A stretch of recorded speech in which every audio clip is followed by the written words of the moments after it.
Good morning. It's Saturday, June 6th, I believe. I can't keep track of. The time has no meaning anymore. That's been the case for months. It's extra the case for now. I'm going to a sit-in today here in Paris. That does sound like it's probably going to be a little bit dicey, so I'm going to be safe. Don't worry. I've gotten a lot of comments about safety. We're going to be safe. Don't worry. But I wanted to sit down and briefly talk about why I'm going to this sit-in and how things are a little bit different for me because I'm in Paris than I think they would be if I were back in the States right now. And then we can kind of see where things go from there. I'm going to this sit-in specifically because I have a friend here who asked me to go. She's an American. She's an African American. She had reached out to a group of us and just said that she was going to this sit-in and that she would love it if we could go with her. And in my mind, when you have a friend that reaches out that asks for support, especially given the circumstances and the trauma that she's going through right now, there's no question in my mind that that's important and necessary. And so that's really important to me. I didn't go to the initial protest here in Paris that happened a few days ago for a variety of reasons, and I actually am not super comfortable going to this protest for a variety of reasons. I definitely would be attending protests in the States right now. This is just me, by the way, too. I'm just wanting to explain where I'm at and kind of this weird dichotomy or this weird life of being an American in France right now. But like if I were in the States right now, I would definitely be more proactive and out on the street just because I feel a sense of responsibility for my own country. Like I'm an American and America is a democracy, and that means that I hold a level of responsibility for what the country does, for what my government does, because inherently in a democracy, I am a part of the government. I vote, I make decisions, I write letters, I donate. I'm an active part of the system.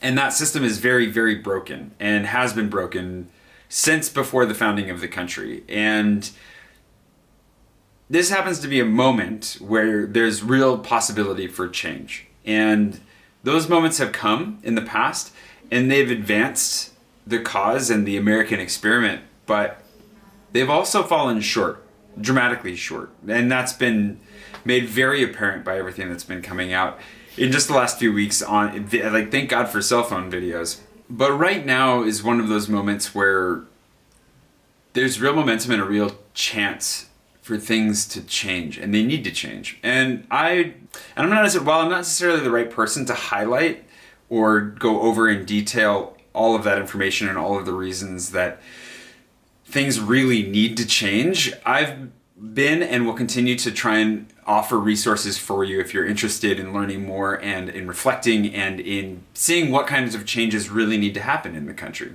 And so if I were back in the States right now, there's a great sense of responsibility that I think we carry as Americans. And in a democracy, one of the most important tools in the toolbox is the ability to protest, to stand up and say that we're not happy with the government for whatever reason, to stand up and to unify together and to draw our voices together to make sure that they are heard, or to help amplify the voices that are having a hard time breaking through that really do need to be heard.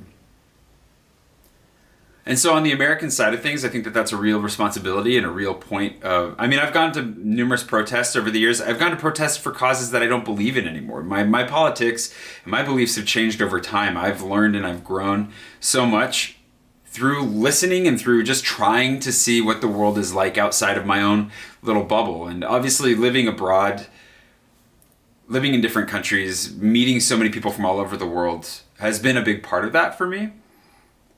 But there are so many resources that even if you can't travel right now or have never traveled, even if you can't even leave your home right now because, well, there's about 1 million reasons right now why you probably can't leave your home, but there's a lot of access to information out there and a lot of access to the ability for us to learn and to grow together. And in doing so, there comes a moment where there's action that's needed. We have to back up what we're learning and what we're coming to believe over time. And it seems pretty clear to me that the murders of George Floyd and Breonna Taylor and the countless others that we'll never know the names of, never, it is a massive problem.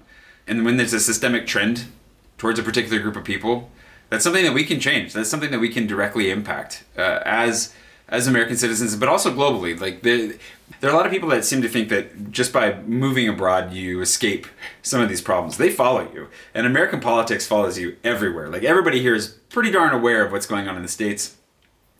And that was made even, I mean, that's made apparent all the time, but like I went to dinner at my former landlord's, the office landlord's place last night, and I didn't realize until they started asking me questions just how incredibly emotionally exhausted I am from the last week, on top of everything else that's been going on in the world, on top of the fact that 2020 is just not great, 2020, but all that to say that on the state side and on the American side, I feel a sense of responsibility that's harder to translate to when you live in a country that I can't vote here. And even if I believe in certain causes, I don't necessarily feel like I belong in quite the same way. And I also, after seeing a year of, Gilets jaunes protests and everything that came with that, I've lost some level of faith in some of the elements going on here in France. I don't know that I want to get into the French politics side of it, but I have different reservations and I have different feelings about what's going on in France, where I just don't know that I belong, and I also don't know that I trust the people that you need to trust when you're throwing yourself into these kinds of situations. Not to be cryptic or anything, but basically, especially because the hijacking of the Gilets jaunes movement and the complete lack of platform, and it doesn't seem like they're actually, I don't even know what they stand for anymore. Those kinds of things are not things that I necessarily, feel like I can get behind. But this is something that I'm definitely behind and have been behind. And I just want to find the right ways to navigate talking about it. But I also recognize that one of the things that I bring to the table and that I offer, and this has been highlighted for me both directly through messages, thanks for sending those, but also just in reading about what's going on. Like I'm a bard class in the RPG that is life, and I have the ability to encourage and lift spirits and to offer a little bit of an escape and a reprieve. And those are important things as well. And it's been hard for me to accept that to a degree. I wish that I could be on the ground in the States right now. I wish that I could be out. And maybe none of us are particularly satisfied with the role that we're given in moments like this, where we wish that we could bring about change. But I also know that nobody really has the answers, and nobody individually can carry the whole burden. So finding those things that we can do, not everybody can go out and protest. Not everybody's healthy enough. Not everybody's got access to do that. But there are a number of other things that we can do to show solidarity and to support our fellow Americans or our fellow citizens of whatever country that we're in. And so for me, part of that is, offering a window into Paris, a little bit of a break, and hopefully also being able to offer a little bit of guidance towards some of the resources that have definitely impacted me. And those are people that I've listened to for a long time, that I've come to trust, and that I think can also guide you towards where you might be more active if you're looking to be more active. So today I'm going to go to this sit-in. It's sounds a little bit sketchy for a couple of reasons. One is because apparently due to COVID concerns, which are legitimate, it's been, I don't know what the official declaration of it is, but I don't think it's technically being allowed. But hey, it's protest, right? Like that's kind of the point. So anyways, I'll be safe. And then there's some other elements that are going to be protesting in Paris today, which might be a little bit more rowdy. And so usually things start out pretty peacefully, and we can make our statement, we can make our presence known, and then get out before things go crazy. So don't worry, I'll be safe. I'm not there to prove anything. I'm really there to support a friend more than anything. And I want to encourage anybody at home in the States I just want to encourage you. Like if you can get out there, go for it. If you don't feel safe, you don't feel secure, there are a lot of other ways that you can be active and that you can be a participant. Again, none of us have the answers and none of us can carry it together, but that's why we need to come together, because together we can carry the burden, and together we can bring about change and bring about a better, more just, more free society. And that should always be the goal. Like that's part of the American experiment, is to continually evolve and grow and make it better than it was before. Because it definitely has never been perfect, and we've come a long ways already, but we still have a very long ways to go. And if you can't tell, I'm very proud of that. I'm very proud to be an American. I'm very proud to be a part of that experiment, and that's why there's also this burden and this weight to what's going on, because we have to change this. We have to be better. Like we have to be the America that we've always claimed to be. We have to live up to the values that we've always claimed to believe in and to uphold, because if we don't, what are we? What have we lost? So I'm gonna go to this protest. I might show you a couple images from it, but my plan is not to really film or to show too much. But I'll try to give you a couple of like wide shots. It's also dangerous to film at these things potentially. There's some other potential legal risks, like it's not the same filming in public. The rules are different in France than they are in the States. But I'll still show you a couple of shots, and then I'm gonna get back to trying to be uplifting and encouraging and giving you a break and showing you a little bit of Paris as the city opens. There's some really fun stuff happening.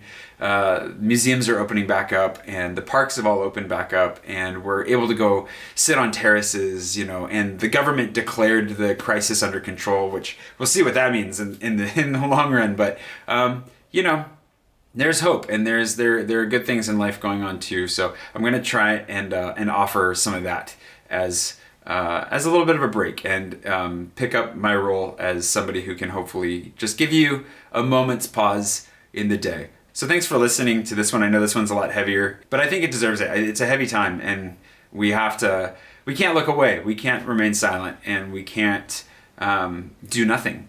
Things have to change. Things really have to change. Like, there are so many reasons and so many names and so many situations and so many things that have just come out even in the last week. Just look at the sheer number of things that have just happened in the last week.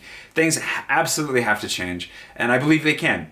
But only if we show up, and only if we vote. That was another thing we were talking about yesterday. I'm going to put a resource below if you're an American abroad and you're not sure how to vote.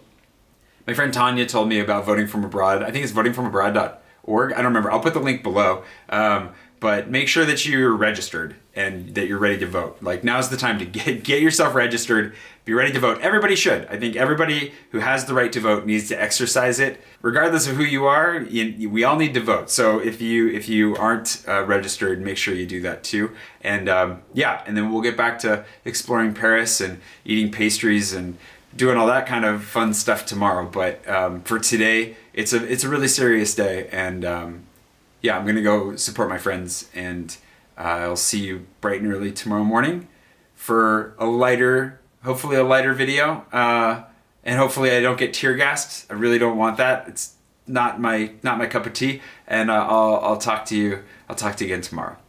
Take care of yourselves, and take care of anyone around you that you can today, because we need each other as much as we always have, but it feels like more than ever right now. So please take care of each other. I'll see you tomorrow.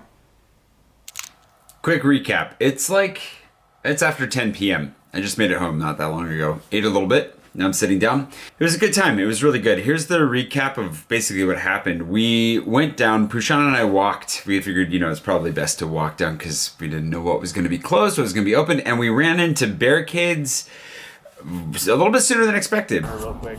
Wow, it's really blocked off. Yeah, this is really blocked off. Just that quickly, and we can't even get there. Thankfully, because it's very much the similar tactics they were using during the Gilets Jaunes, I knew that there was a side route down along the river, so we managed to go down and around and make our way out, but everything was closed. So this way is closed, as expected from what we saw earlier. Yeah, so the embassy is just on the other side of this.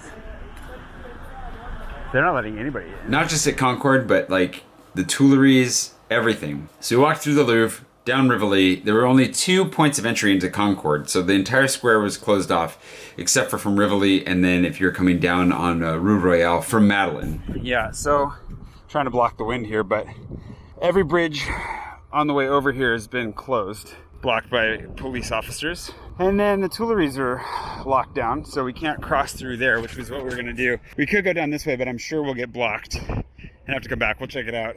So now we have to walk all the way around the Louvre, maybe? We don't even know where our friends are. Well, we're finding some of them, but we'll see.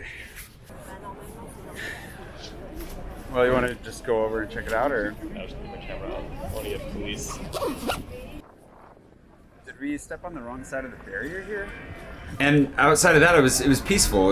Everything was totally closed off, but we were able to spend a few hours there. We got there around 2 o'clock, just before 2 o'clock probably, and obviously it took us a while to get inside, but we were there for about, I guess in the end, maybe, 2 or 3 hours, and it felt really good. It was really nice to be there. It was just good to be able to stand there with some friends and, just a smattering of people from all over the place, and just be there together.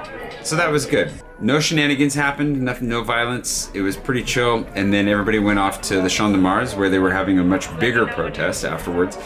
We didn't have bikes. We couldn't even get out because they were blocking off the exit for everyone. Except for the metro. So we just hopped on the metro and jumped out of there. But then, of course, it forced us all the way to the edge of Paris. So it skipped like 7 or 8 metro stops, which is pretty nuts. We jumped out there. And then we were starting to walk back into town from there. But we were pretty tired and needed just to sit down and have a break. We hadn't really drank anything or anything for a while. So we stopped, had a couple of drinks, and we were able to talk about the experience. And it was good. I'm really glad that we did it. And yeah, I hope that everybody else out there that's out there protesting, wherever you are, that you're able to stay safe, that things remain peaceful. And yeah, we're with you. We're thinking about you. So keep going.